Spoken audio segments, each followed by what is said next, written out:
She said she didn't receive anything from you.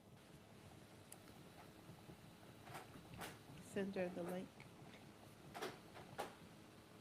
Yeah, it went to the email, but I'm gonna send it to her directly.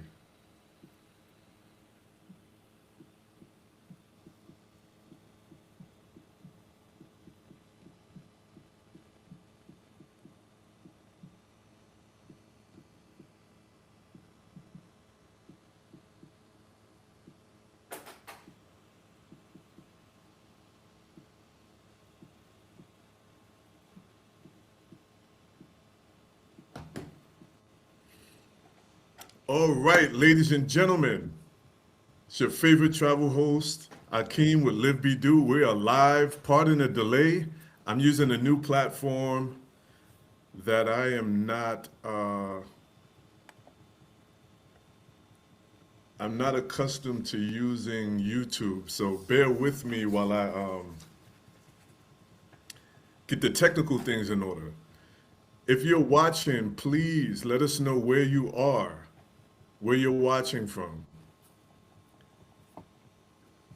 So once again, this is your favorite travel host, Akeem with Live Be Do. I'm here with Nisi, Denise Dunn. But before we get into our guest today, I want to just drop some very important dates, very important upcoming dates. First of all, thank you all for tuning in. Thank you all for watching. Thank you all for sharing. Thank you all for subscribing. Thank you for traveling with us, whether virtually or physically. We really appreciate you guys. You guys keep us going. So, first of all, we're here to talk about our Live Like a Local Relocation Immersion Experience in Cali, Colombia. February 1st through 28th, for the entire month, we had an experience. We had our first relocation immersion experience. Denise was a part of it. Our other guest, Carmela Mays, was also a part of it. And as you can see, you get an opportunity to ask whether or not it was a success. Before we get into that, I want to throw out some dates. May 1st through the 30th, we already have a group. We have a small group. It's growing for the Live Like a Local Relocation Immersion Experience in Cali, Colombia. We also have August 1st through 30th. That's the month that we host the Petronio Alvarez Festival in Cali, Colombia. The Petronio Alvarez Festival is the largest Black festival in Hispanic Latin America. Let me give the shout outs to Mexico Mills. I see you in Mexico, Jalisco. We got Dr. Beatriz Balanta in Cali, Colombia. Y'all saw her last week. Soaring Stories from Cornelius, North Carolina. We got Jazz from Pennsylvania. Let me see.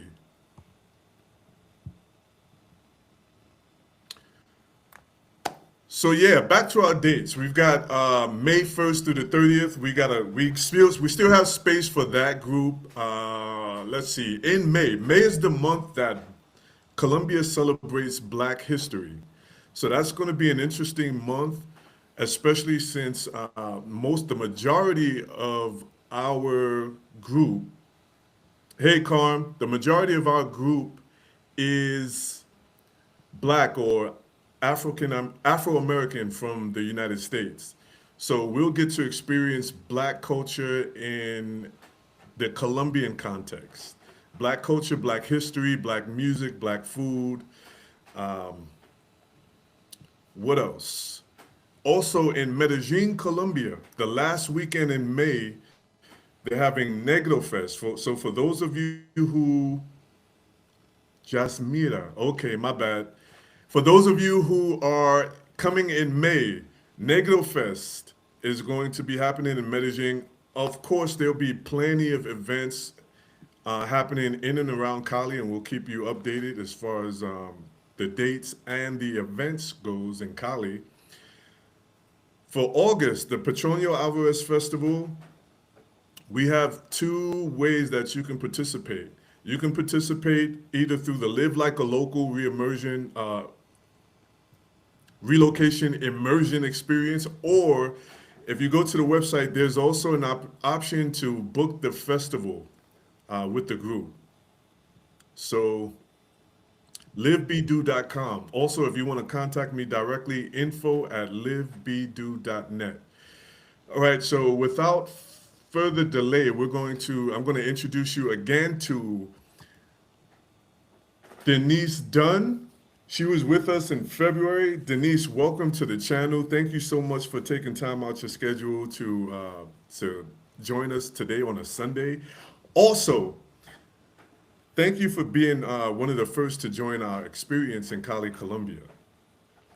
Oh, So, tell us a little bit about yourself and why you chose the relocation immersion experience.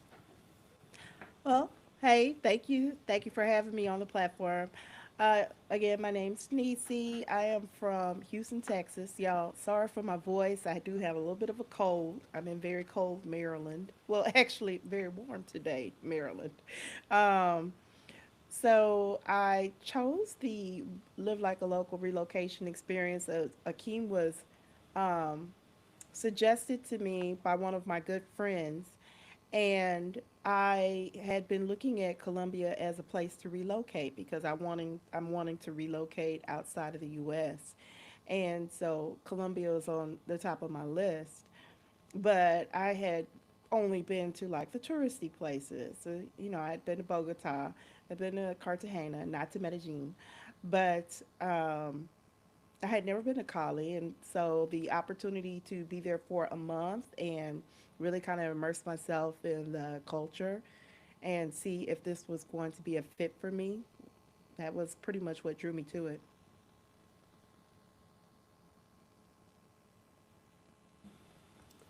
Cool. So, as far as the experience, we're going to go and get into the actual experience and how you feel about it, how you felt about it. But before we get into that, I want you to describe the process of getting into Colombia, because I want to give the people an idea of what it's like actually coming into Colombia. Um, So as far as the so flight and entry into the country and things like that. Welcome, Carm is with us, y'all.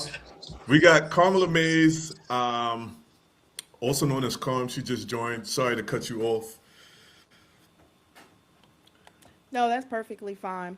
In terms of, I took a flight from Washington Dulles, and I had a layover in Panama City, and then from Panama City directly into Cali, which is the flight from Dulles to Panama was maybe 4 hours, and then from Dulles to Panama City was about 4 hours, and then from Panama City to Cali was about another hour and 20 minutes, and it was pretty seamless getting through customs. Was very simple. I had my luggage there with me and met Akeem, and we were traveling with another person. We all kind of arrived there at the same time.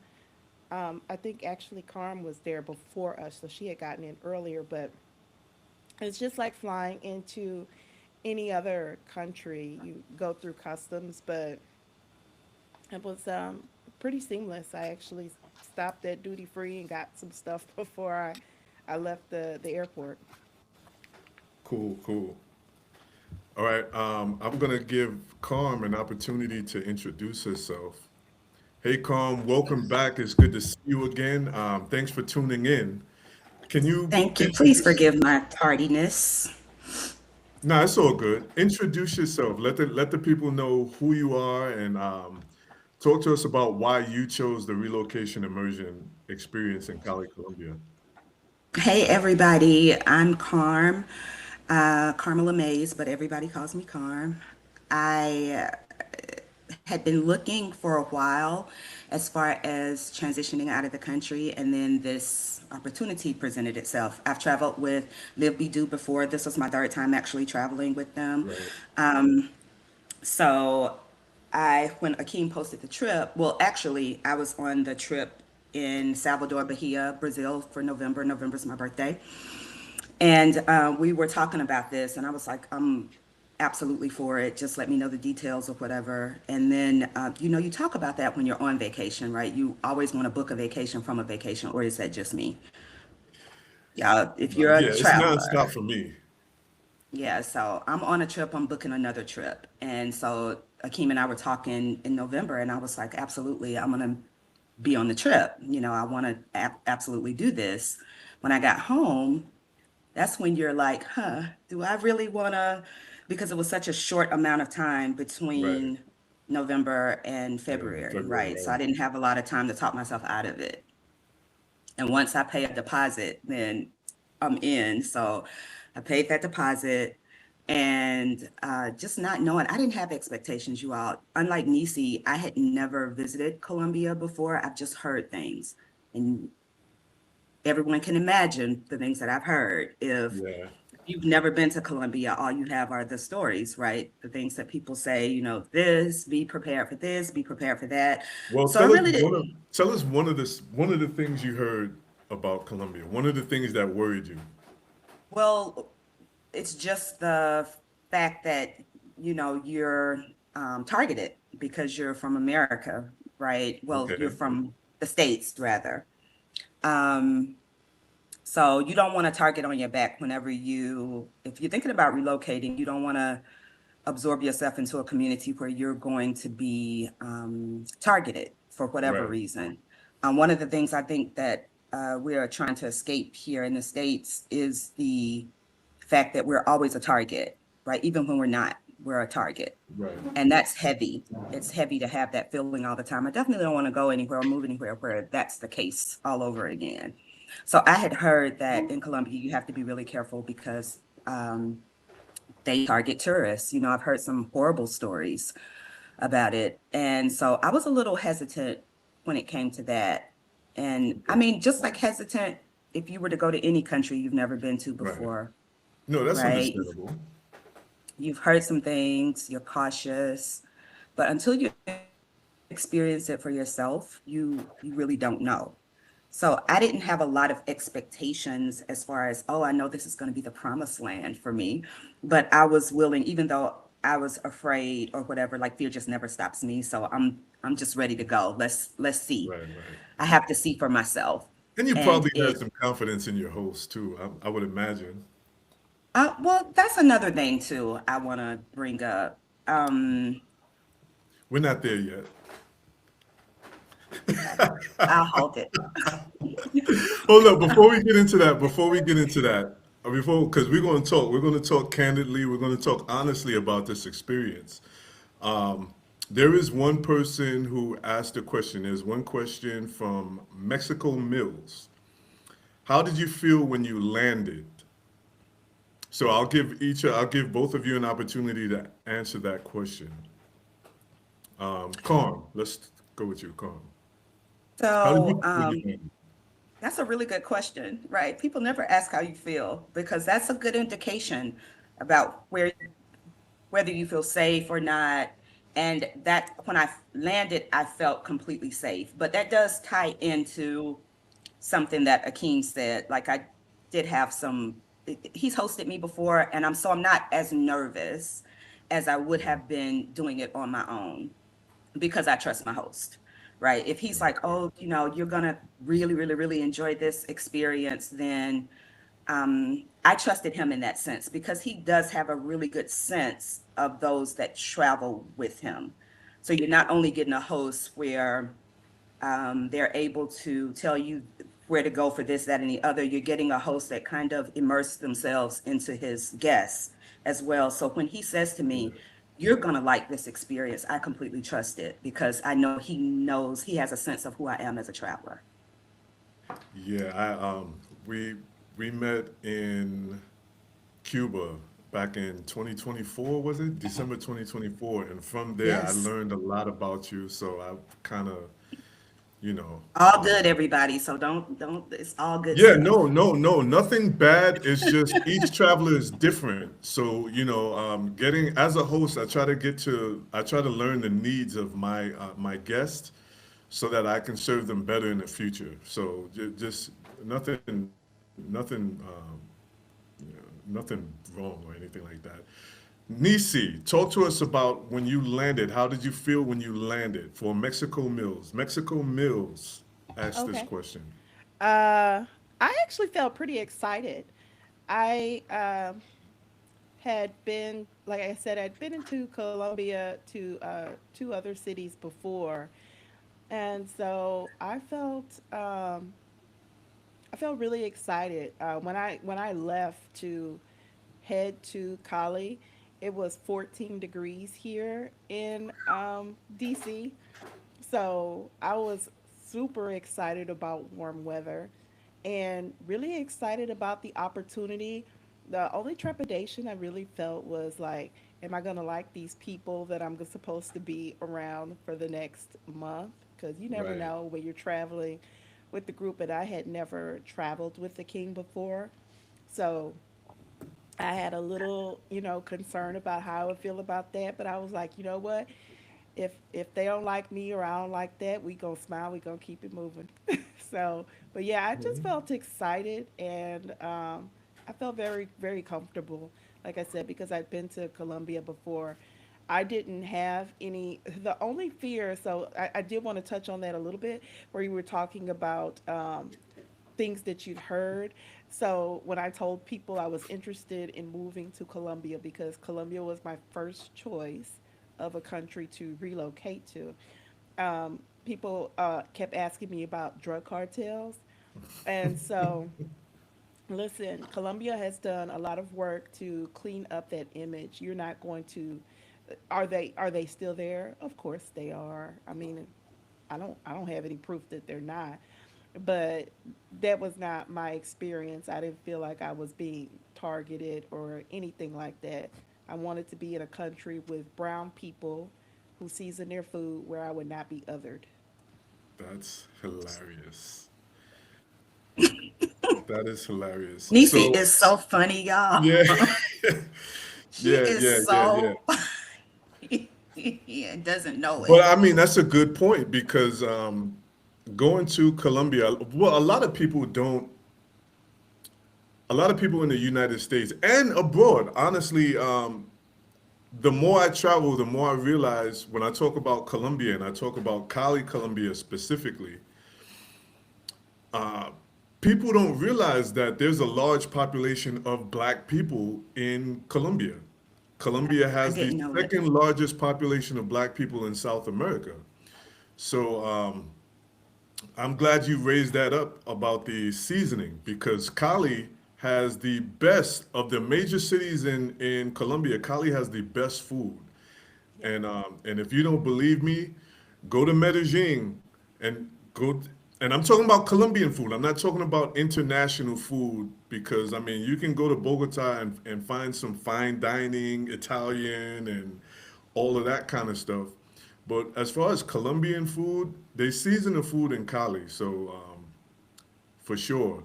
One question from Terry Lynn. Let me know if I'm saying that correctly. Was the altitude an issue for you? And I'll answer that first. Terrelyn, no, the altitude in Cali, I believe Cali is at sea level, so we don't have any altitude issues. Bogota has the altitude issues. If you go to Bogota, you will definitely need to take your time getting around because it takes a few days to get acclimated to the high altitude. And Dr. Balanta Beatriz, she's on watching us. Shout out to Beatriz and Black Runner. She's watching us. Please. She answered the question altitude in Bogota is an issue 90% of the time headaches, shortness of breath, etc. Yeah. All right, so we're going to move on into the experience. Let's get into the first week.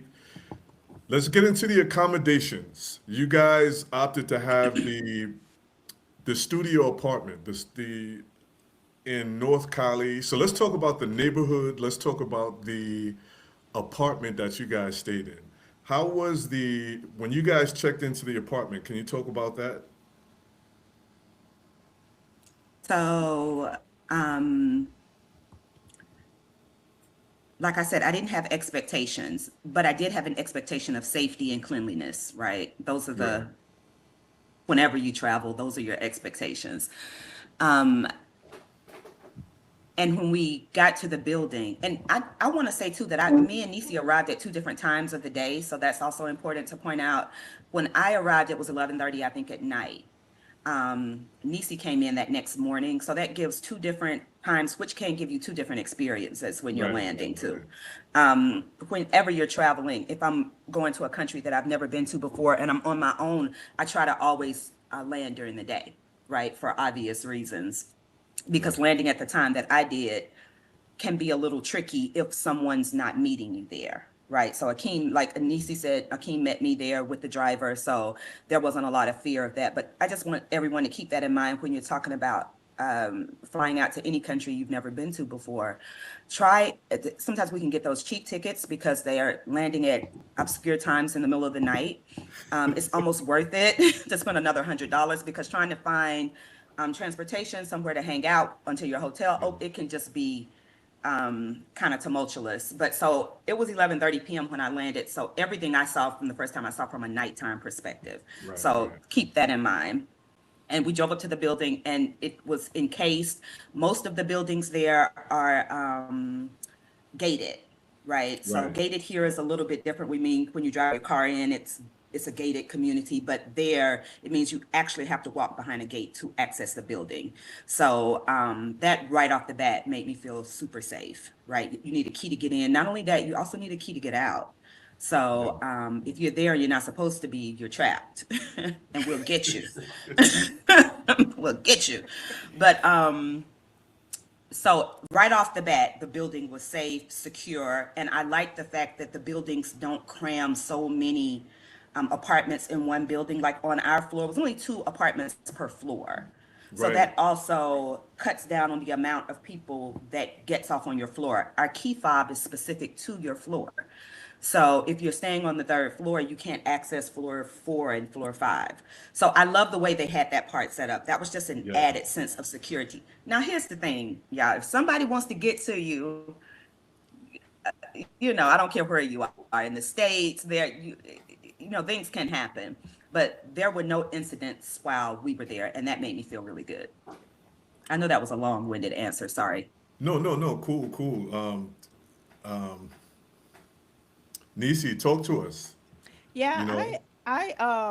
I love the setup. It was a small like studio space, but you had like a separation of kind of the living area from the sleeping area. My room had a fantastic view Ooh. of the mountains. So we were surrounded by the Andes Mountains. So I had this beautiful view of kind of the city as well as the mountains. And I also had these parrots that would come and sing outside my window every morning. I was like living like a Disney princess.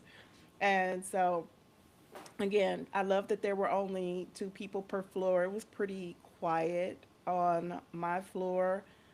And yeah, I would say the couple of things that like so that there wasn't tempered glass. So being an American and going someplace where the glass was not tempered is like literally like a piece of glass separating you from outside. So I like, oh, okay. Don't have any kind of drunk nights where you don't think you're gonna be stable because you will fall right through that glass. No, that's a good Um, point. but it was fantastic. I met with the manager of the building. He was super cool, and so the accommodation were good. That it was clean. What I would say as an American, and I don't feel like I'm super tall, but I'm like 5'8". The furniture felt low to me, so I would say, there's just like little things you'll notice, like was it comfortable? Yes. The furniture, like you getting into a deep squat, so worry about your knees. You might have to think about your knees. Yeah, yeah. Being Colombians prepared. short. I On didn't feel average, like the are Colombians smaller were than us. short. I feel like they might have better knees than Americans. So I just Well, I mean, I just was like, Because they're look, hiking up that mountain. they hiking up the mountains and stuff. Listen, I He is yeah, a wasn't they're natural very intimidated. active. cheerleader. so Very so active. that what was the other thing? The bed was hard for me. So apparently we soft in America, y'all. We like these soft beds, and they like I need a firmer. They need a firmer mattress there, and that's just across the board. Y'all, we soft. I'm okay with being a soft girl. I need me a little extra cushion. But No, it was that's fair. lovely. It was That lovely. I thought our yeah, accommodations, the neighborhood was super safe. It was quiet. So it was quiet at all times of day. Like people would come by like selling things, but that's just it was nice. And you know how you go places in the States and on every corner there might be a either a church or a liquor store, honey. In every corner there was a panaderia. You gonna find you yes. a place that you can sit down and have a little cafe and a pastry. So I love that about the place. All right. So somebody asked, what is the typical monthly rental rate for the areas where y'all stayed? Now, did you guys get to do any apartment tours I to did. get any pricing and things like that? I Can did. can you guys talk about pricing as far as the housing costs compared to living in the U.S.? And when I say the neighborhoods, the comparing the neighborhoods to the same neighborhoods or the same types of neighborhoods in the U.S. in a major city, because Cali is a major city. For those of you who don't know, Cali is the third largest city in Colombia, and it's a city with close to 3 million people. So there are plenty of neighborhoods to choose from. There are plenty of different types of neighborhoods. And one thing I want to point out is a lot of people when before we get into the answer, a lot of people ask, is it safe? Is it safe? Colombia, the cities in Colombia are set up just like cities in the U.S. You have your high-end neighborhoods, your neighborhoods where the rich or the wealthy or the well-off people live. You've got your middle class. You've got your low-income neighborhoods. So it's set up just similar. I think a lot of people think automatically when we talk about moving or living in Colombia, we're talking about moving to the hood. So can you guys talk about that? Talk about like the as far as like the uh, the neighborhoods that you were looking in. Yeah. What were the neighborhoods like, and to go with the cost? If you got any, if because I wasn't with you guys on some of your interactions with the property manager, so I want to hear something. I want to hear a little bit about that before I speak. So what I will say is a lot of the places I was looking at were kind of in the area of where I was. So I didn't venture south where the communities are newer. Like if you Okay. venture out, into the suburbs where the communities are newer. So I was looking mostly in the north. And I would say compare, if I wanted to compare it to my mortgage, because these were beautiful neighborhoods that we're looking in where it's excuse me, it was safe. It was, I would say, maybe probably upper middle class is what I would call those neighborhoods that we were in. Okay. And close to activities, close to shopping, close to restaurants. I would say the average, you could probably pay maybe 5 or 600, um, maybe 5 or 600 a month for what I was looking at, because I was looking at larger spaces. Okay. So then think on the upper end, like 600 plus. So I was looking at larger spaces. It would be around the $900 per month rate, because I want more space. I am moving with my dog. Okay. and I do work remotely, so it's important for me that I have my workspace be separate from my sleeping space, and also that my dog have a little bit of space separate from me as well, to the extent that he'll Right. use it. So that was, I would say, if you think about the high sixes to maybe around 1,000, you could find something in the two-bedroom range is what I was looking at.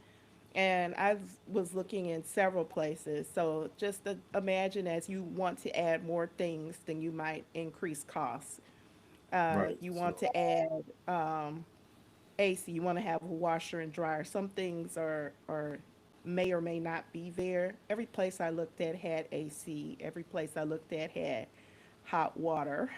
So yeah, that's important.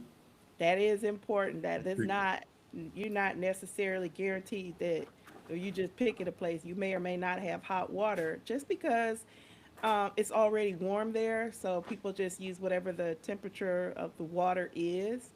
I, coming from the States, we're used to having that hot water. So that's something that I would be looking for. I want hot water.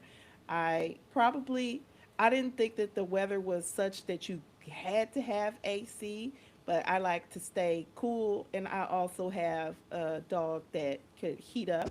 So I know that AC is a priority for me. So just think about tacking on price, but you're not paying U.S. prices for housing there. Right. It's just So not the were same. these furnished or unfurnished? The ones that you were looking at. The ones I was looking at were furnished. Okay. I, um, since I'll be going very soon, I'm probably going to stay like in a furnished space for a month or two while I look for something, and then I think I actually will look at unfurnished. Like for me, a lot of the what I found is a lot of the owners were willing to put in the Wi-Fi that I would need, because Right. it's not like a huge expense, but I have to have very good Wi-Fi because that's how I would sustain myself with work and things like that. And if they know you're going to be there, you're going to sign a longer contract. They're going to be supporting you. Cool, cool. So Carm, you're actually coming back in August. You got an apartment. You've already put down a deposit and already talked to the landlord and made you know. Talk to us a Sessions. little bit about that. Yeah. So I'm super excited about August because we stayed close to the airport, which is the north side. I'm going to be staying on the south side, which is a little bit more modern because it's been newly developed, right? So it's the Yeah. area of Cali that has been developed the latest. So it Right, tends right, to be right. more modern. These are newer neighborhoods. That's right. Yeah, so I'm excited about being on that side. I feel like this, you have to know in your mind what you're looking for. So like Nisi was talking about, making sure that there's a hot water heater, just the things that we considered standard here in the States are more or less luxuries there. So hot water, um, furnished or unfurnished, and my place is a three-bedroom. It's furnished. It's a little bit more on the costly side, but also, like Nisi said, here's the thing I think that I really want to say. You know your budget, you know how you're trying to, whatever your goal is for moving, you know your goals. So in your mind, you have to have, when you're looking for a space, you want to know what you're willing to spend and what you're willing to give up or in order to gain, right? Right. So I knew that I needed, and then I like to live somewhere that's by natural water. And there's this natural water reserve that's on the south side. There are certain things that you need to know about yourself so you can have a really clear idea about what you're looking for, right? Right. So if you have children or if you have a partner or it's really easy for me to move around and dart around because it's just me. So but I knew I wanted something spacious because of some things that are coming up. And I know Akeem's going to touch on that as far as August is concerned. But I wanted a space that was big enough, not just for me, but for others as well. So the apartment that I've rented is just a short-term rental until I figure out if I like that side of town or not. And that's the really good part about, I feel like, being in Cali, you guys. You can commit for 30 days without committing for the rest of your life, right? Or committing for the rest of your year. We're also uncertain about the political climate, the way things are moving, and just humanity as a whole, right? Has everybody concerned, I think. So, Right. shaking off those things that are heavy for you to travel with and being able to take 30 days and figure out if you like this or not is just an investment in yourself. So when you're looking at it and you're trying to figure out, because Great point. I had to pay bills here, I had to pay bills there when and I was like, am I losing? But the thing is, sometimes you've got to lose the game, right? Sometimes you got to lose the Mhm. win. So keep all of that in mind too. But Right. as far as I live in Atlanta, right? Not necessarily in Atlanta proper, but really close to it. So my rent every month for a one bedroom is upwards of 2 grand. I'm paying, yeah, it's crazy. It's crazy. And it's because it's a new property and all the things they do to trick you into paying way too much money a month. Um, for a 3 bedroom, I'm not even paying half of what I was paying, what currently paying in Atlanta, if that makes sense, without me throwing money out too much. Right, right. So, for just to give an idea of what you're spending, I don't want to get too technical. Are you spending less than $1,000 a month Um, yes. in Cali? So specifically, not the place that I have, but I have a 3 bedroom. So keep that in mind. Okay, My place is bigger, so I'm more or less on the it's hitting that $1,000 mark.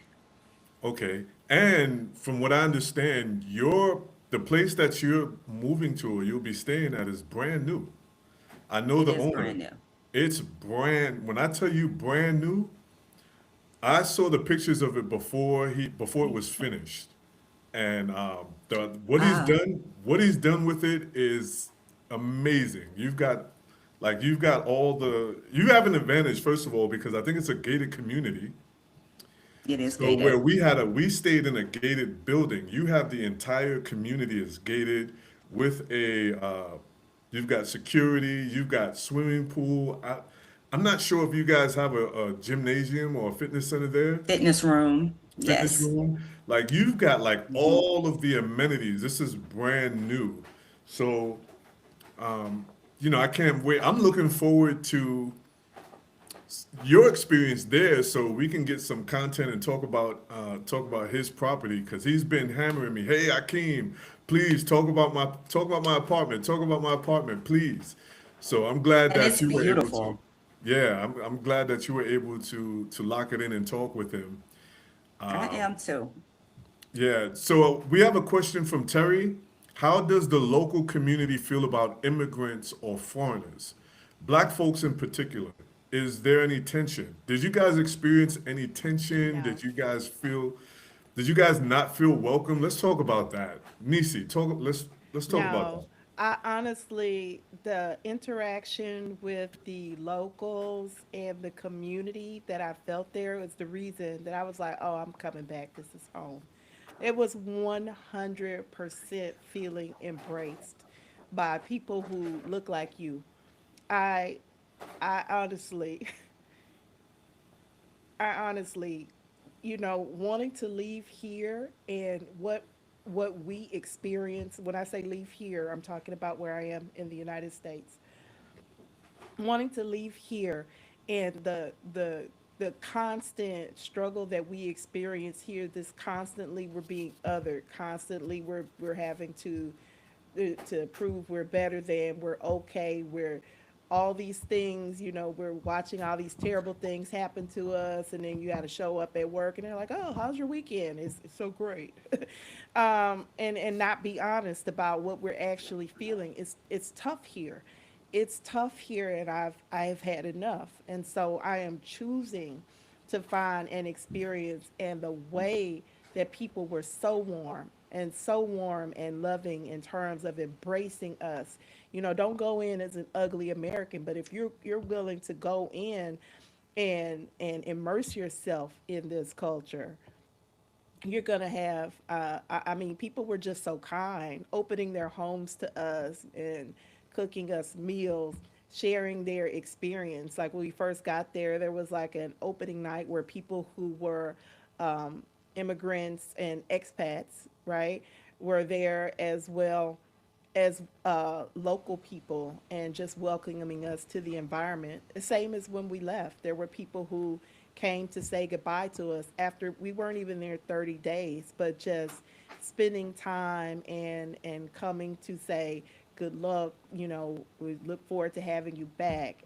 I just felt so welcome, even at the grocery store. I got to tell y'all this. I went to the grocery store, de uno, just to get some we were just getting food, sundries, whatever.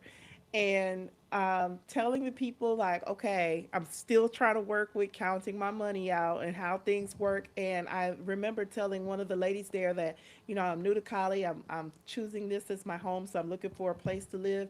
And every time I saw her afterwards, she was, how are you doing? How do you like it? How is it going? Are you finding your way? And it was just kindness, just genuine kindness.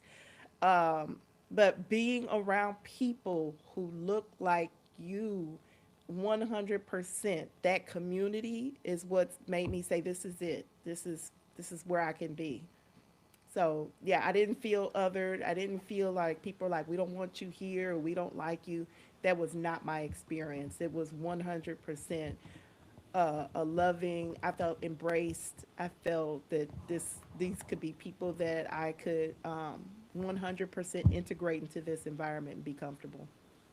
Cool, cool. Before we get to Carm, I wanna make this distinction because we're talking about people who look like us, and a lot of times when people in Latin America talk about the population, they refer to them as brown. Now, were these brown people or black people? Cafe. So these are so I'm gonna say they black.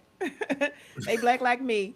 I say black, but they say cafe, right? In terms of referring to skin, but we black, and I was having a whole black experience. It was Yeah, I want to make that blacktopia. It distinction was because it was yeah, blacknificent. It I want was to the make that best distinction Black because History Month. Cali has the largest population of black people in Colombia. And a lot of times when we're talking about Latin America and we're talking about black or Afro descendant culture, most of the time in the media they appear as racially ambiguous or mixed. So I'm glad that we were able to have like you said, a black experience with black people. I want to make that distinction. We're talking about black people. We're not talking about brown, tan, or beige. Although there is a spectrum. There is a spectrum. Yeah, yeah. One We of come in one of all my favorite things shades. about Cali is blackness is celebrated in the black community, and we know who's black. There is no, because I've been to other cities like Santa Marta. I was in Santa Marta, and it was a guy with, my taxi driver had like, straight hair, and he was tan. And I asked him, I said, "Yo, can you show me where the black community is?" And he says, "I am black." And me, living in Cali at the time, I'm looking at him like, I'm talking about this black. And he was like, "Oh, nah, like there aren't that many people, black people here, like Cali." So the point is, in Santa Marta, for those of you who don't know, Santa Marta is on the Caribbean coast near Cartagena. It's closer to Cartagena. Cartagena and Santa Marta, Barranquilla, they're on the Caribbean coast, whereas Cali is closer to the Pacific coast, where the majority of the black people are located. So I just wanted to make that distinction that we're not just talking about a brown experience because in the United States, Latin America is Latin Americans use the term brown. We use the term brown to describe Latin American people. In Cali, Colombia, we had a very black Latin American experience. I want to make that distinction before we move on to Carm. So, Carm, once again, talk to us about your experience with the locals. Were they welcoming? How did you find were they welcoming? Were they hospitable? Like, how was it? Your experience with the locals? So the people, let me just say this. One of the reasons I decided to ultimately move in August is because of my interaction with the people, right? The people are what sold me, if that makes sense. Because I don't remember doing anything, going anywhere, whether we were in a group, whether it was an individual effort. The locals just embrace you, right? You show them love, they love you back, right? It's just a welcoming place to be. And I want to talk to you about being a Black person in a space where the Black people don't speak English, right? Um, so how a native person will walk up to you and start having a full conversation with you in Spanish, right? Because you look like you're native. You're Black. So I think when we were there at one of the excursions, we met one of the locals, and she said she had never met a Black person that spoke English. And I just thought that was mind blowing, right? Mind blowing. But these are the things that happen when you're out of your comfort zone and you're Right. traveling. This is the sauce that everybody talks about when they talk about traveling. You meet people that had no idea that you existed, and the same is true, right? In a lot of ways, like you had Right. no idea that you would ever meet a Black person, a fully Black person that didn't know a lick of English, like no English. So trying to find ways to communicate without speaking are things that they'll automatically start trying to do with you, which is really important when you don't speak the language, which I don't speak Spanish. Right now I'm learning Spanish, right?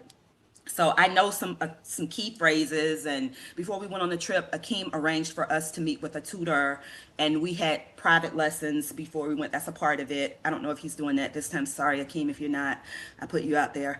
No, Um, no, that's a part of the experience with the okay, Spanish good, good, because good. Yeah. that's always going to be a part of this experience. The Spanish classes, the Spanish Spanish lessons. So me not knowing any Spanish, Nisi has lived abroad before, like in college. So she lived in Mexico for a while. They were all a little bit more proficient than me. But and then there are just moments where you're frustrated. When you can't speak the language, it's just going to add to a little frustration, right? Which is why you got to pack your patience. You got to pack Yeah, your patience. yeah, for Pack your sure. patience. Um, but like I said, trying to find a way to communicate without speaking. Having connections with other women, Black women, when you don't know anything outside of the fact that you're just Black women, but it's still being a connection between you all. These are the things that you can't bottle up or put on the website as far as advertising, because these are the things Right. that just enrich your soul, right? And you're going to Yeah, get all yeah. of that in Cali. You're going to get all of that and more. And I noticed that you know, I would say after the first week, I heard you using your Spanish.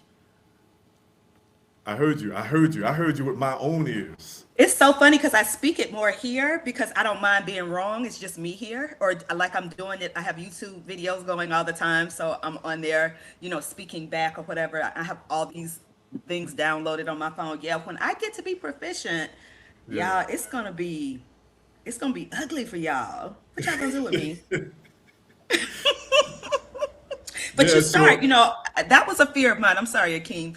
But he told me when I immerse with the neighborhood more, then it will start to ignite some of the things in you. And he's absolutely right. It's really how you start to speak the language. Once you're immersed in it, you really don't have a choice. You literally right. don't have a choice. Right. I mean, and it's not difficult. I mean, of course, with anything new, there's a challenge to it. But because it's necessary, the more you learn, the more you'll develop a hunger for it, or a thirst for it, because you'll want to have conversations. I think that's the thing that makes it. That's the thing that makes you want more, because you want to communicate. You find people that you want to communicate with, and that's why I chose Cali, Colombia, because Cali has a large black population. And when you meet black people, when you're in there, when you're there, and you want to know about, when you want to talk about black experiences, you want to overcome those language challenges. I mean, using of course, you can use the translator, you can use Google and things like that. But there's nothing like that heart to heart experience, that heart to heart communication. And then, of course, there's the experience that transcends language, because communication transcends language. Language, when you truly want to communicate, when you make a connection with somebody, the language can't hold you back. You'll figure out a way. Like when we were cooking, and I heard, this is what I was hearing. I was hearing communication based on facial expressions. I remember when I was asking Fiola's mom some questions. I was asking her Cornelia. yeah, Cornelia, about some things and the facial expressions, and I heard you guys responding to her facial expressions because she was caught up in what she was doing. So language, yeah, language is important. It's important for us to connect with language, but communication transcends language, and there are things that, the black experience is kind of universal. So, we learned that even in the kitchen. Nisi, please feel free to chime in at any moment. Talk to us about your language journey, your Spanish language journey, because you you knew some Spanish before the experience, and of course we started you guys with Edwin, and talk to us about that. You guys were taking classes, or at least working with Edwin was working with you guys during the experience, and I think after I crept into to one of your live experiences, or you guys were having a live on TikTok, and I was listening, and I was like, I can't see your face, but I was like, is that Nisi? And Edwin was like, yeah. You guys were on TikTok a couple of days ago. Okay, I had no idea I was on TikTok a couple of days ago. Well, he does a live. He all day. Edwin is on TikTok live all day long. So whatever class you're in, it's just the camera's on him, but we can hear what you guys are talking about. Well, bless it all. I had no idea I was on TikTok, but yeah, so I have continued my Spanish classes. But listen, bless. Anywho, I have continued my Spanish classes because I would say I'm probably at an intermediate level. So I saw someone had asked what is our Spanish proficiency level. Yeah. So I would say I did do study abroad in college. So I had a minor. One of my minors was Spanish, and so I'm good in Spanish, but I don't wouldn't say I was fluent. I would say I'm still at that space where I'm especially being back in the states where I get uncomfortable speaking because I don't want to make a mistake, but you don't have a choice. You really just have to talk. You have to get it out there, and if you say the wrong thing, somebody usually correct you and help you say the right thing. But your perfectionism, if you have it, is what will slow you down. If you're not afraid to just get out there and talk and make mistakes, you're gonna pick it up really quickly, I think. But yeah, I felt comfortable with my Spanish and being able to make myself understood and being able to understand as well for wherever we were going.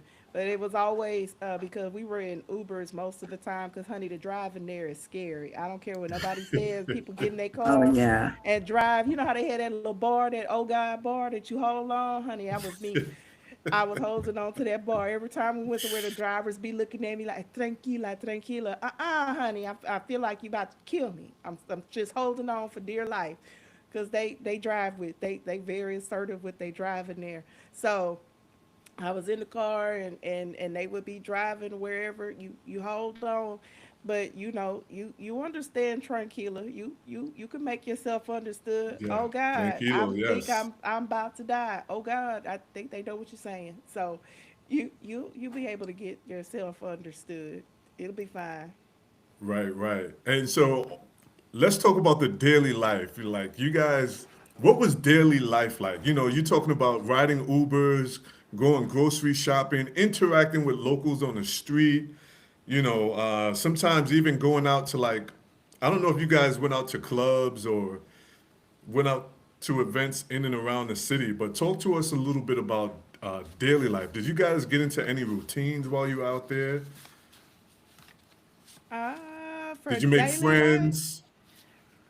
did I? I The expat community and things like that. Talk to us about all of that. That's Yeah, so for we did go to, like, we went out to one of the fun things we did. We went to this restaurant for they had like a seafood boil.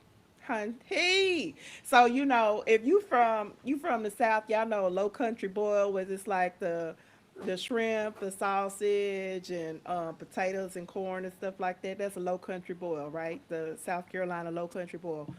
But they had a place, they had a seafood boil that was quite a low country boil, but that's all right. I'm okay with what they did. They had like some lobster in there, mussels, all the And it things. was like a bistro. It was beautiful out It there. yeah. absolutely gorgeous because they do a fantastic job of, like, it's an indoor outdoor place there, right? Like Because their most weather is so spaces. lovely.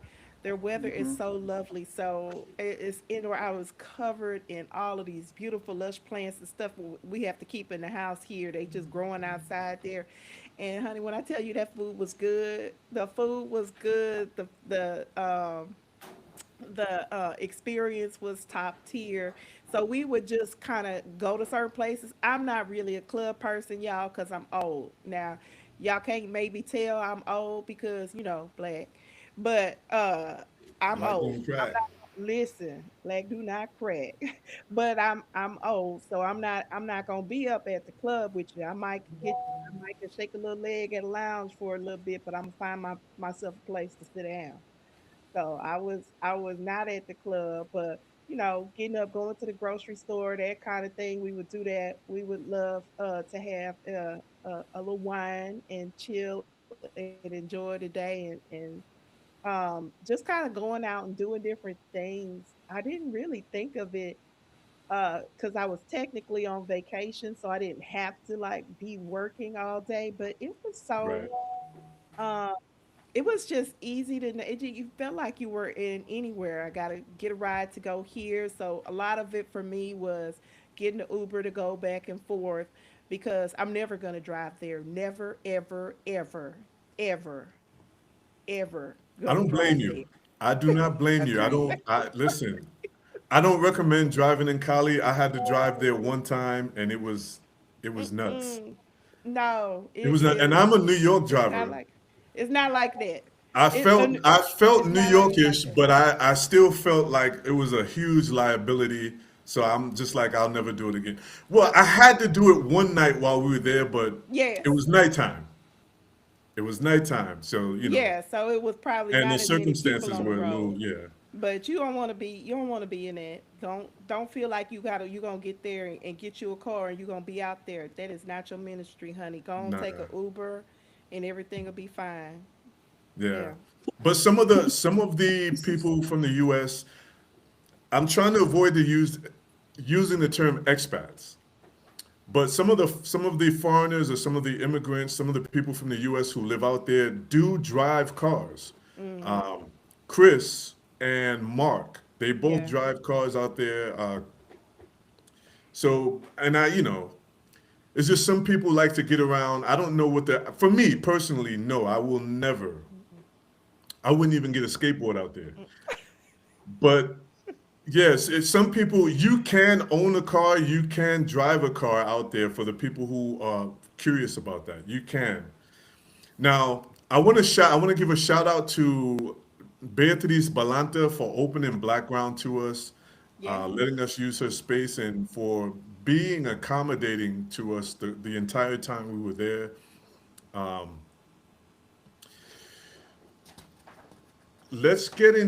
Let's move into the we talked a little bit about the food, but talk to us about the food, the local cuisine. Was there any food in particular that you guys liked in Cali, Colombia? Sancocho. Sancocho. Sancocho. Now, for those of you who are watching, sancocho comes with every meal, so watch yourself. That's I good. normally don't have the soup. Every meal comes with soup. Every So meal. good. It's But so good. because I try to I just focus on the meal. If I have the sancocho, I can't finish. I won't be able to finish my meal. Before we I get into that, let's answer this question real quick. Regarding flights, is there a desired time to arrive in Cali in August? Now, would you guys recommend a specific flight time? I no, because if they're coming and they're a part of your experience, then anytime they come will be fine because you're going to meet them at the airport. Right. Um, if they're under or with your experience, then no. But if you're a person where you're like, yeah, the group thing isn't my thing, I want to learn the knowledge and then apply it myself and go to Cali when it's convenient for me, I would suggest that you land in the daytime, That's a good if that call. makes sense. Great call. Great call. yeah. I second that. If you're a solo traveler, and I'm going to say this about Cali, if you're a solo traveler, Cali is not a vacation destination. It is not it's not an international city. And what I mean by that is it's not set up like Paris, it's not set up like Medellin, it's not set up like Cartagena, where lots of people are traveling Tourist. from the US. And so people are there who speak English and are able to help you and host you and things like that. It is not like that. If you don't know Spanish, if your Spanish is not conversational, then I suggest at least at a minimum, if you're going to arrive at night or if you can't arrive during the day, at a minimum, I would hire a driver. I suggest reaching out and contacting or connecting with the Black expat community and finding a driver. Now, how can you connect with our community? On Facebook. We have Black in Cali. We have the Black in Cali Colombia community on Facebook. We have the Black in Colombia community on Facebook as well. I suggest anywhere in the world, if you're a solo traveler and you're traveling to Spain or any country, find the expat community because those are the communities where you're going to get the best resources. Cali is not a place where you can just show up and think everything's going to be okay. Not saying that it's dangerous, but it is not as user friendly as Medellin, Bogota, or Cartagena for non Spanish speakers. So definitely reach out to their local expat communities, or do you one better? You can book a consultation call on livebedo.com. Yes, on the website. Book a consultation call. Yes, yes. Also, you can contact me directly, info@livebedo.net. That is my email address. All of that information is going to be in the description. So, yes, as far as for you solo travelers, the best way to navigate Cali is make sure you get into the expat community first and find those resources. If you want to bypass, if you don't want to do the consultation call, if you don't want to book a group experience like Carm said, definitely the expat communities on Facebook, and not just for Cali, for anywhere in the world you want to go, find the expat communities. And there are expat communities, there's a spectrum because you can find Black expat communities everywhere. You can find LGBT expat communities. You can find expat communities for whatever your background is, whatever your community is. So I would seek those out if you're traveling solo. So once again, let's get into the food. Let's get into the food. Oh yeah. So We're I talking mentioned about food. the sancocho, y'all. It's a really hearty soup. It's with herbs. It usually has like corn or something. There's like a piece of starch or something in there. Like usually there's a piece of yucca in there. So flavorful, so delicious. I have to say, um, Kali is Kali, just waiting for you. Los esperamos. Hey, it's my teacher. That's Um, Edwin. I would say the food was delicious. The most of the places I went, there was like a few places I went. The food was like, it wasn't terrible. It wasn't great, but most of the food was fantastic. So flavorful, so delicious, so fresh. Especially coming from the states where we have all these preservatives and antibiotics and things in our food. It was none of that. It was just good, fresh, delicious food, and I was a happy, happy Yeah. girl with most places because as I stated to y'all, that was one of my things. I wanted to go to a place where the people look like me and I wouldn't be othered and they season their food. I'm not interested in no bland anything. So I was very happy with my Cali experience. With Cool, cool, this cool. one, I just got a shout out, Erlinda, Erlinda Erlinda spaghetti. Yes. Castillo. Erlinda Yes. Castillo, Erlinda spaghetti, the fish, the chicken. Erlinda, I'm coming back. I'm be there. I'm The stopping by. spaghetti. The Listen, spaghetti. We can't leave out the spaghetti. I said the spaghetti Oh, first. I didn't hear that. I said the spaghetti first. Listen, Erlinda, I'm coming back, So good, honey. y'all. The food So is on good, another level good. It is so so good. good. It's crazy. Yeah, I think my and favorite dish, you asked, go ahead. no, no, I was just gonna say the local food, the it has a Pacific Coast influence. And remember, Cali is closer to the Pacific Coast, and the Pacific Coast is where the largest concentration of black people are in Colombia. So that's what makes the food so good in Cali is because it has the Pacific Coast influence. Yeah. Go ahead, Carm. Crazy good. My favorite dish, toyo. Ooh, It is That's the so good, shark, you guys. right? It's shark. It is so delicious. It is like you taste the whole ocean when you have a bite of it. I love it. I love anything that's oceanic in flavor. So the toyo would have to be my favorite. But the food so there is what so is good, you Toyo? guys. What is it, dude? What is it? It's shark, Okay. So is right? it Is like that a what you're asking? stew? Is it like a, you know, Oh, so yeah, it's like a stew. So you can eat it however. I loved mine with tostones and rice. So you can, it's very much, so Latin cuisine is always, you're going to have your staples like some form of beans, some form of rice or right, whatever, some right, form right, of right, right. tostones. Just getting all of that, putting it all on the tostones is the perfect bite. Just know that I Yeah, warned you. yeah, I warned you. It yeah, is yeah. addictive. I like it. It has a nice smoked flavored, and it So yummy. the appearance is like pulled pork, but it's shark meat, and it is delicious. It's also one of my favorites. Nisi, did you have a favorite? Um,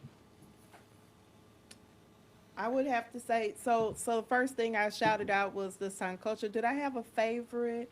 I don't think I had a favorite food. I just was happy all the food was delicious. So I can't say if I had a That we favorite. had at Basilia, it's not chicharron, is it chicharrones? Like they have fried chicharrones or some Oh, kind of pork. the fried rib. I think Yeah. it So is the a chicharron chicharron. from the rib, that's Yeah, costillo. Costillo.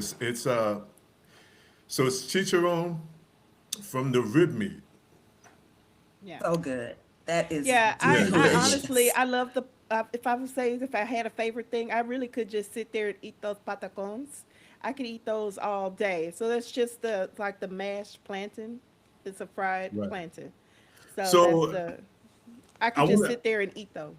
I want to make this distinction because both of you use two words to describe plantains. In Colombia, when we're talking about plantains or fried plantains, we're talking about patacon. In the Caribbean, Latin America calls it tostones. But in Colombia, uh, specifically the Pacific Coast, it's patacon. And I want to make that distinction because I remember my ex, we went to Cuba together, and she was looking at the menu. Now she didn't speak English. She's looking at the menu in Cuba in Spanish, and she sees the word tostone and has no idea what it is. No idea. So I want to make that distinction. And for those of you who think that Spanish is Spanish everywhere, each culture has its own dialect. Each region has its own culture. So keep that in mind. Just like you have your United States English, you have your Caribbean English, you have your European English. Okay. Spanish is as diverse, if not more. So keep that in mind. So that's why I said I wanted to make that distinction when we're talking about patacon because That's correct. yeah, there are people who may not know that patacon, It's plantain, tostones. and tostone are the same. So, anything else? Did you guys enjoy any other meals? Is there? Or did you guys have like any favorite restaurants in Cali? So my where we went for Valentine's Day. So Akeem took us out for Valentine's Day, you guys. We were his dates. And we went to a restaurant in Cristo Rey. And it had the best dessert, like the best drink, craft cocktails, the best desserts. That place is called Tierra Tierra Dentro. Tierra Tierra Dentro. Dentalo. And now, It now is that place has a view of the entire city. The reason I wanted you guys to come was because I wanted you guys to get an idea of what it's like, not necessarily fine dining, but it was just an opportunity to eat in a nice place overlooking the city. There's a DJ. Um, it's just another type of experience in Cali. it was beautiful. And it was actually really cold up there too. That's something that Yeah. we should probably mention. I don't know as far if we were at the highest point in Cali or No, we not. weren't at the highest point in Cali, It was freezing that night. but it does get cooler as as you reach higher elevations, as you go up into the mountains. Because Cali is actually in the valley and it's surrounded by mountains. So as we go up into the mountains, especially in the evenings, it does get cooler. Even though Cali has beautiful weather, warm to hot year round. As you get up into the mountains, just like anywhere else, it does get a little bit cooler. And you should bring a jacket. Um, you should bring a jacket. Yes, bring a jacket, ladies. Yeah, Just bring bring a a jacket, jacket. ladies. Yeah, Yeah. Bring a jacket. I'm reminding you now. Hmm. Because he might not remind He's you not then. going to remind you the night before. He might Yo, not so remind you then. Edwin is up here speaking his good Spanish. ¿Te acuerdas de la palabra el caballo, Akeem? Yes, I remember. El caballo soy yo. That's an insider. You'll get that when you come back to Cali. So let's talk about.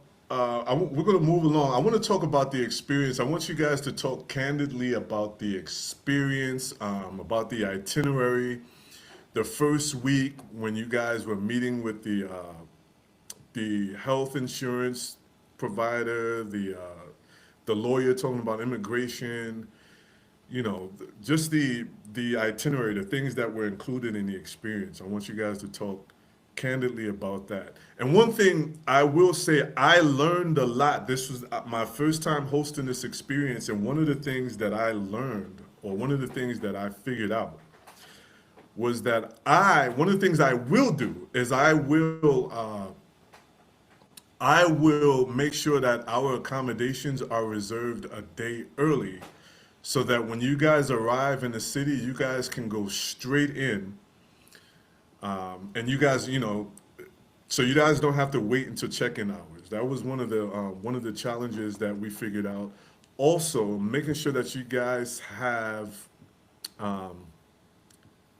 water, drinking water, bottled water in the apartments. Let's see.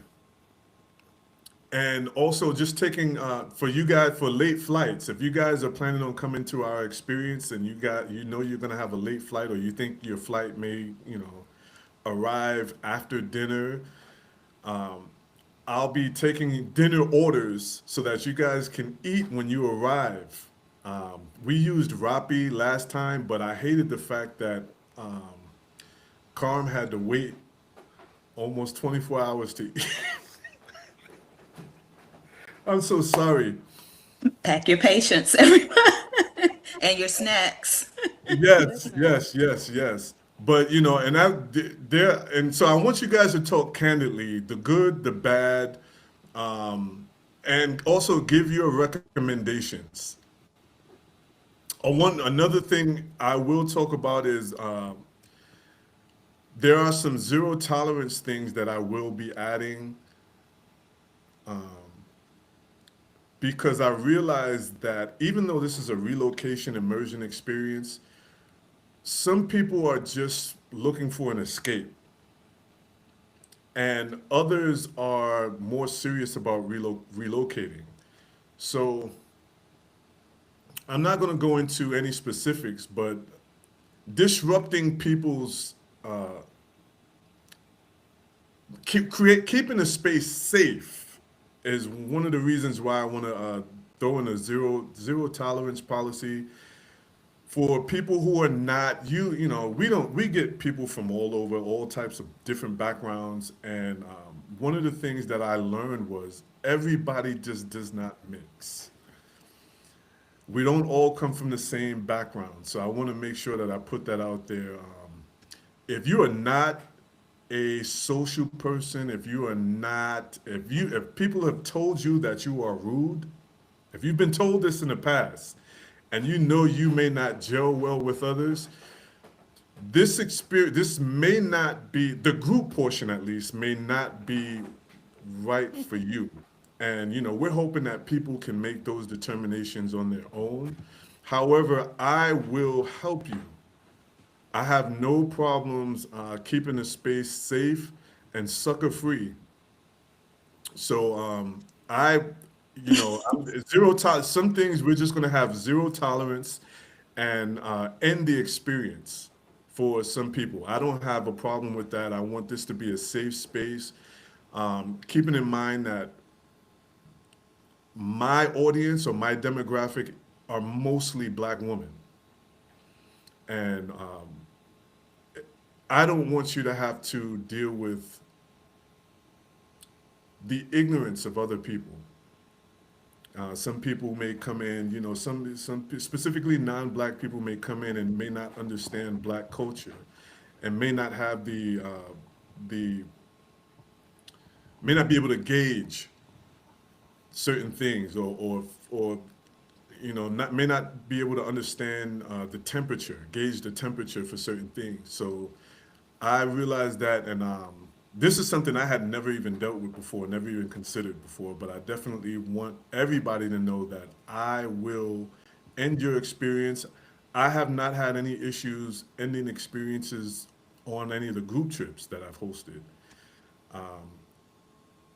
I've had to do it, believe it or not. I've had to dismiss people from the group before, in a group chat, before you've entered the country, and also during the group experience. Yes, I have had to end people's experiences. So yeah, I want to put that out there, ladies and gentlemen. If you are interested in joining our trip, please. This is why we have the interest form. This is why we have the registration forms. If there are things that if you know that you're a person who does not get along with other people and have issues with respecting people's space and respecting people in general, If you don't, if you can't fix it, trust and believe that I will help you. And I have no problem in the middle of the experience letting you know that your experience has ended. So I want to say that live. I want to say that for the record.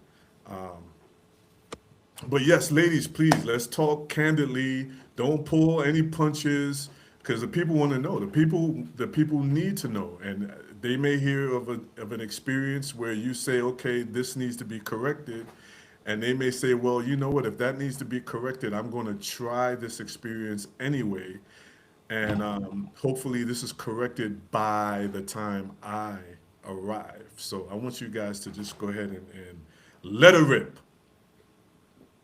Well, I want to say that safe space for this being an Afro tourism experience is very important. It was very important for me as I am looking to navigate out of where I currently am and looking to move to a space where there are people who look like me, but specifically, it's very important to me that I do not want to continually be othered. You Right. know, oh, that she's one of the good blacks or something like that. I don't want that experience. I'm looking for people who I could be in community with. And so that was very important to me. And it's also important to me, I think, in this Cali experience that I am expecting to come in as an immigrant and not an expat. And that was one of the things that Dr. Beatrice talked about the Ooh, can you difference break that between. down? Yes, I can break that down, honey. So, the difference between being an expat and an immigrant. I expect to, as an immigrant, come into this environment, learn the language, learn the culture, and integrate into this environment. Be a Colombian, a Caleño. The difference between an expat is that we have moved from where we are and into this environment, and we expect to set up our same everything the same way it was when we were in our environment, just in another country. And that is the kind of, when I talk about ugly American, that's the kind of thing we want to stay away from. Yes, come in, expect that you're going to learn Spanish. Yes, come in and expect that if you're going to drive here, that there's going to be a pico y placa day and you're not going to drive on certain days. And it doesn't matter where you're from. Expect that we disagree on not needing hot water, but maybe yes, maybe you're gonna get into it. Maybe you're gonna get into it on as a an immigrant colonial, and so I think it's important for us to understand that we are still guests. Whether you're choosing to establish residency there or not, you are guests in this other country, and to be respectful of this other culture and these other environments, and that they are opening their home to you. So when someone opens their home to you, you don't go in loud and boisterous and kicking things over. Right. Come in and learn your way around, and start to move in that environment and be accepted. And I think that will go a lot farther than coming in and trying to, oh, I don't like the way they take their coffee. We need to get a setup here where they do coffee the way I like it in wherever I'm from, you know? Right. So I think that's the difference between being an immigrant and an expat. And my desire is to be an immigrant. So basically, being willing to adjust, Yes. make those necessary adjustments to not. One of the things that I talk about in ethical relocation or ethical tourism is making sure that we are not in competition with our host. We're not Yeah. competing with the local people. Carm, talk to us.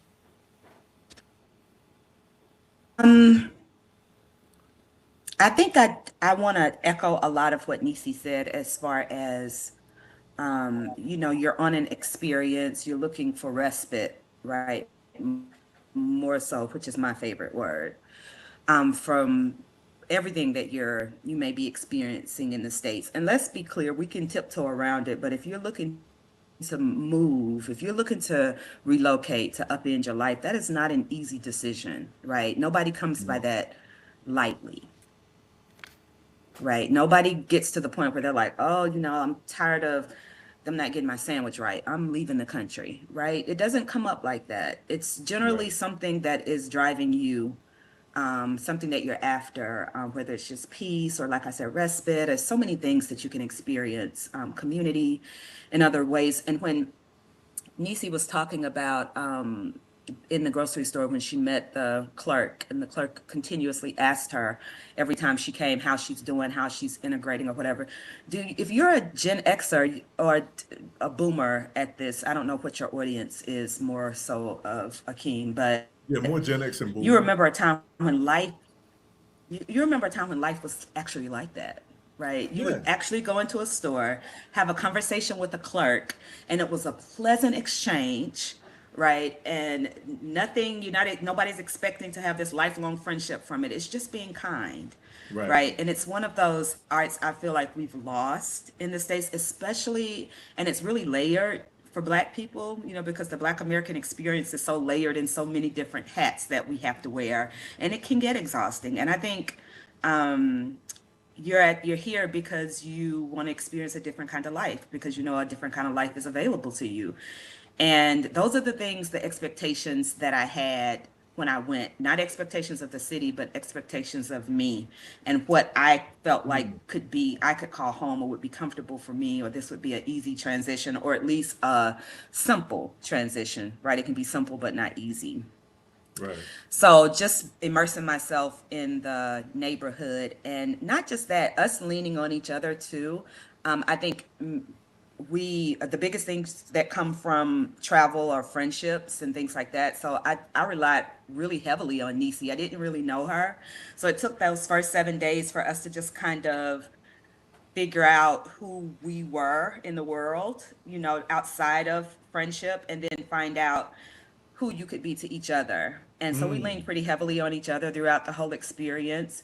And I ended up with a really, really good friend. Like, now we talk every day, which is just comforting through this experience, because you're going to need support, right? There are days where I'm like, even though I know that's where I'm headed, I'm like, am I doing the right thing? Is this the right time? You're still going to second guess yourself or whatever. This experience kind of provides you some resources that you can draw from when you have those feelings, because those are just that's just normal, right? For you Right. to wonder, is this the right time for me? Do I, my kids are young, or my kids may be in high school, or I'm going through this, or can I do this on a little amount of money? This is one of the things that I find people have asked me since I've been back, because money is really taboo in the Black community, right? By design. We're at a point where we're uncomfortable talking about money with each other, which is how we all stay bound, right? And don't tell anybody this. But the biggest thing I think people have asked me is, can I do this with very little savings? I don't have $50,000 saved, right? I don't have $100,000 saved of retirement money that I can go to another country with, which provides you a layer of security, right? A lot of people want to know, is this something you can do with very little savings, or with very little money in your account right now? And I'm telling you, I don't care what it's a way for you to get it done if it's what you're after. Right. So this is, I know we've talked about a lot of things. It's a lot of information to absorb, because there are a lot of things that go on in a person's ecosystem, right? Your mental health, your Right. physical health, your emotional health, these are all considerations you have to make when you're talking about upending your life. But I just want to, if I could do one thing, and that's reassure you of some of the resources you can pull from. Feeling anxious is normal. Feeling scared is normal. All of that is a normal human experience, right? Right. Just don't let it overcome you. Reach out to some of the resources that you're going to gain on this immersion experience, and allow some of it to help hold space for you when you're talking about relocating. How am I going to do this? What am I going to do with this? What am I going to do? Allow this to be a time where you gain some resources that can help you and help some of this unfold. And when I tell you, the community there is, you put out a question, where can I get my nails done, where can I go to the gynecologist? There's certain things that are specific to women, right, that you may not be comfortable asking in a This is why there are all these different kinds of groups. One's just for women because, yeah, you do need to know how are you going to get waxed, right? Who's going to be your new person to do your nails? You have a relationship with them. Can I get my hair done there? Can I get my hair shampooed? All of these things are resources that you can pull from the group, and that you will start to, based on what you need, you'll start to form your own little ecosystem of who you can ask this question to, or who can answer this for you, just based more on your own individual needs. So when we talk about this trip, this is also a way for you to do that. You need comfortable people around you that you're comfortable with, so you can ask these questions too. And then if there's just certain things you're going to have to go to Akeem for. You're going to ask, this is specific to me. This isn't to a group of people, or to a average amount of people doing this. I have this need in my life, right? And so, can this city meet this need for me? Can I draw from this? Will this be how can I went to him with so many different circumstances, right? Because we're talking about you being, you don't, where you were born into, and but you didn't have anything to do with that, right? But if you're talking about choosing somewhere where you want to thrive and live, that is very important. Don't let anybody talk you out of that. There are going to be things that are specific to you that the group can't answer. So you're going to have to go to him specifically and say, like for me, I've said already, I need to live near a natural source of water. I'm a water sign. I'm very energetic. All of that adds to the continuity and the quality of my life. How can I circumvent that if I'm here? Right? Because I know it's not exactly coastal. So I can't just like wake up and walk onto the beach. How can I circumvent or have what I need for myself in order for me to thrive? Please feel comfortable asking those questions as well. Yeah. Oh, Yeah. yay. Who's Harlem minded? Is that anybody we know? Thank you so much for that. Yeah, I was For gonna saying say that. the one thing for me, because this was also a very spiritual experience for me. I have been exhausted in the United States. I have been mentally drained and tired just trying to keep up with all of the things. I live in the Washington D.C. area, and so just trying to keep up and keep running the race and basically um, be okay with all the things politically going on around us. It's been really exhausting for me.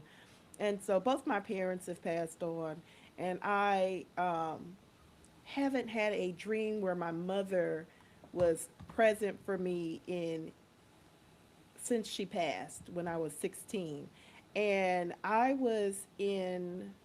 when I was in Cali, my mother actually visited me in my dream, and we were gardening together, and I'm a gardener, y'all. So that was so special to me. And I just think it was being allowing myself to get away from all of this noise and all of this stress and things here, that I was able to have that experience there, that I was able to allow her to kind of meet me in that space. And so between connecting with community, between meeting so many wonderful people who were, supportive, I felt like they were rooting for us to have this great experience. And I just was 100% on board with Kali. I was like, yes, this is 100%, this could be home. And so, will it be home forever? I have no idea, but I'll be back very shortly. I'm on my way. So, for the She brought up a future. good point too, Akeem. Something you mentioned to me, our first week there was, this doesn't be an experience where you're pick up and move and you're no longer associated with the United States. This can also be a place where you find respite and community when you need it. You can pull Right. from those resources and take it back with you, right? Because depending on your circumstances in life, it may not be conducive for you to move right now, right? Right. Pick up and leave. But here's a place that you can be in 3 months out of the year and experience all these amazing things that we're talking about and take them back with you when you're on your journey here in the States. So don't think of it as a definitive thing. Think of it in a way, in a new way, where it makes you wonder how you can make your life work around this as Yeah. opposed to the other way around, if that makes Right. sense. kind of like an extension of your normal life. Just something you can Exactly. add to your life. Because one of the things somebody said to me, somebody phrased, people were asking, a friend of mine was like, people are asking, like, how are you here one day and there, and you're always traveling? And they summed it up for me. They said, Akeem schedules his work around his life. Right. And I think this is something I don't look at travel as, I don't look at it as vacationing. I don't look at it as a break. I look at it as an extension of my life. I'm going here for a specific thing. I may vacation, I may not vacation, but I'm always going to travel. Same. Travel is always going to be a part of my life. And one Yeah. of the things I always say, like you said, Carm, thanks for that. Thanks for bringing that up. This is not about choosing your forever home. This is about you test driving living abroad. This is not, you do not have to marry Cali. You do not have to marry Colombia. But this is to help you imagine what life would be like outside the United States for you. And so, yeah, we're talking about our experiences here, but ultimately, you have to make a decision about your life and about whether this is good for your life, whether this works for you, whether it works for you as something, whether Cali is going to be a stepping stone, whether you're going to live outside of the United States permanently, whether you're going to sell everything, and because some people sell everything and just leave without knowing much about without knowing much about the destination. But this right here, this experience is for people. This is just to get you acclimated. This is to test drive. All of the other stuff, you decide when you want to make the. I'm not forcing you to make a decision. You are not pressured to make a decision about the rest of your life. And I want to make that clear. And I'm glad that you guys were able to help, kind of articulate what this experience is actually about. What's going to happen? What are the potential experiences that are involved with this trip? Before we close, I want to ask if you guys, like, what advice do you have for other people who are considering this experience, or experience advice for people considering this experience, or for people considering leaving the United States? Would you recommend this experience, or an experience like this to people who are considering leaving? And if so, why would you recommend this experience? I'm going to say I would say yes. yes. I would say yes. Yeah. I would say yes for several reasons. Within this experience, we did have an opportunity to speak with an immigration attorney to understand the type of visas that were available to us if we were wanting to relocate.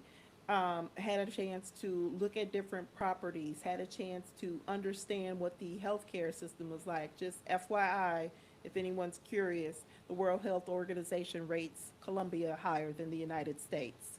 Um, if you, I was telling my nephew that I was interested. He was like, "Do they have?" This is so funny because this question came up a lot. Do they do hair transplant? It is that he Yeah, literally asked me that question. people want to So know. yeah, so there's a lot of medical tourism that goes on there, and so you have an opportunity to just check it out.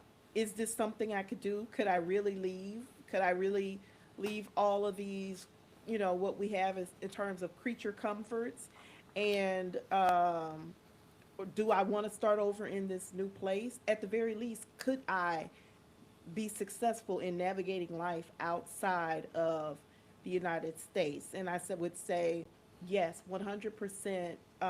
Try it. What you really like, if you're going to go on vacation anyway, this is a fantastic vacation.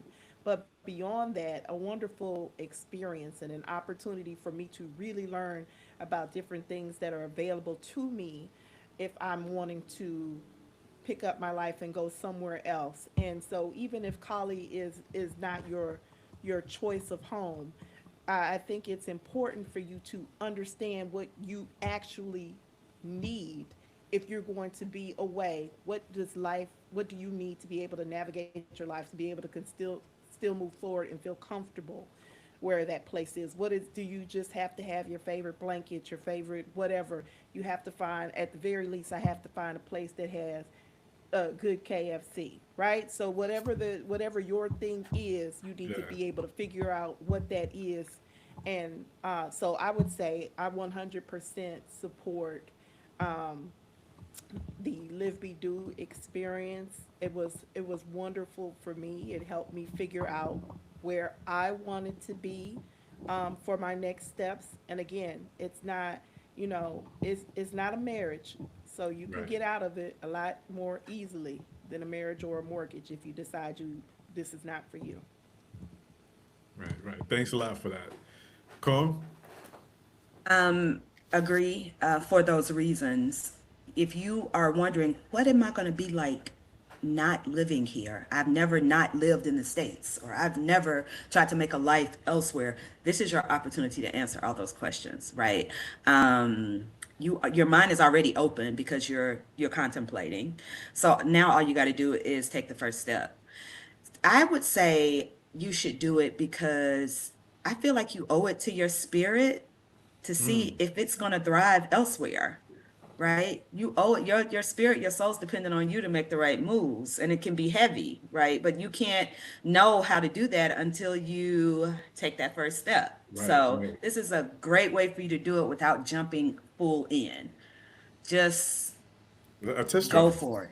Yeah, it's just a test Yeah. drive. Yeah. Yeah. And then, like I said, a lot of, I think what Nisi said, I agree with in the sense that you need to know yourself. So I'm going to tell you to make a list of things that you're looking to enhance or enlighten while you're away. Like you're hoping you get more this, more peace, more, write all of that down and take it with you. So you have an expectation when you go, and you can go with some intentionality, Right. right? And I mean, see if it'll meet. that's a great suggestion. That's a great Yeah. suggestion. Well, listen, thank you so much.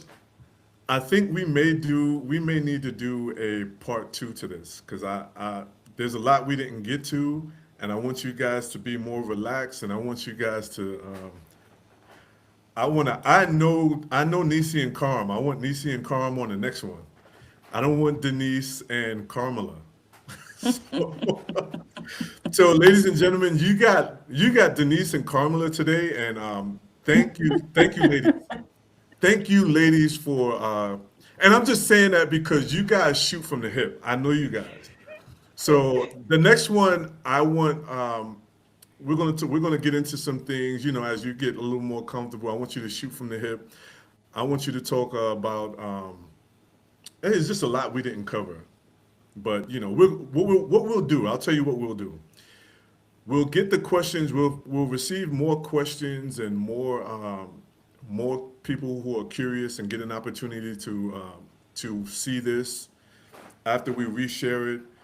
When more questions come, then we'll do a part two for the people who were not able to be on the live, and we'll answer some of those questions. Thank you guys for tuning in. Thank you all of our guests. Thanks for asking great questions. Thank you for tuning in. Thank you for subscribing. Before we get out of here, I want to give our guests an opportunity to, if you ladies want to share anything about yourselves, your platforms, how people can find you if they want to question you one on one. We'll have Carm first, and then we'll have Nisi. Like any of your social media platforms, any of your businesses, please share with the people before we end this live. So you can find me on Instagram. My personal page is Everybody Calls Me Carm. My business page is Wellness by Aesthetic Principles. Wellness is my business. So I'm excited about some of the things I have coming up with that. If you want to contact me via email, then do so hello@aestheticprinciples.com. And all of those platforms are available with all of those names on Instagram. and Facebook. Oh, cool, cool, cool. All right, And Nisi? yeah, I am. So at Nisi Dunn is how you would find me on YouTube, Instagram, Facebook, at Nisi Dunn. So it's my actual name.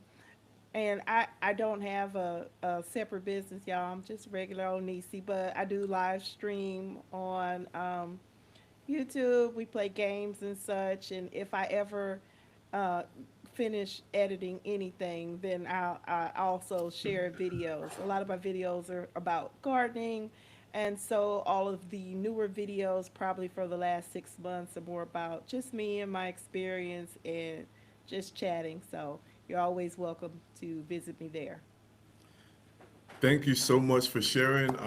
Once again, it was a pleasure hosting you, ladies. Looking forward to seeing you guys again when I'm back in Cali. Thanks again for taking time out of your Sunday to spend with us. Thank you guys in the chat. Thank you guys in social media. All of you guys who are watching this after the live, we really appreciate you. Like, share, and subscribe. Um, and remember, livebedo.com. If you guys, we do the Live Like a Local Relocation Immersion Experience, you are welcome at livebedo.com. Please. We have an interest form. If none of our dates work for you, please leave your dates in the interest form. If you have any questions about what we discussed or any relocation specific questions, info@livebedo.net.